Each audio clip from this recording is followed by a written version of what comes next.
ಏನ್ ಮಾಡ್ಬೇಕು ಅಂತಾನೆ ಗೊತ್ತಾಗ್ತಿಲ್ಲ. ನನ್ಗೀಗ ಅವನನ್ನ ದ್ವೇಷ ಮಾಡೋದಕ್ಕೂ ಆಗ್ತಿಲ್ಲ, ಅವನಿಗೆ ಕಾಳಜಿ ತೋರ್ಸೋದಕ್ಕೂ ಆಗ್ತಿಲ್ಲ.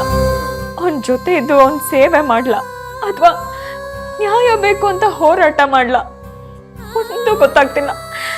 ತಲೆ ಚಿಟ್ಟೆ ಹಿಡಿತಿದೆ ಶಿವ ನಂಗೆ. ಪಲ್ಲವಿಯವರೇ ನೋಡಿ, ಇಲ್ಲಿ ನಿಮಗೆ ನ್ಯಾಯ ಸಿಗಬೇಕು, ನಿಮ್ಮ ಕರ್ತವ್ಯ ನೀವು ಪಾಲಿಸ್ಬೇಕು. ಆದರೆ ಇದು ಎರಡಕ್ಕಿಂತ ಮುಖ್ಯವಾಗಿ ನಮ್ಮಲ್ಲಿ ನಾವು ಮಾನವೀಯತೆ ಇಟ್ಕೋಬೇಕು. ನೋಡಿ, ಇಂಥ ಟೈಮಲ್ಲಿ ನೀವು ಹೀಗೆ ಮಾಡಿ ಹಾಗೆ ಮಾಡಿ ಅಂತ ಹೇಳೋದು ತಪ್ಪಾಗುತ್ತೆ.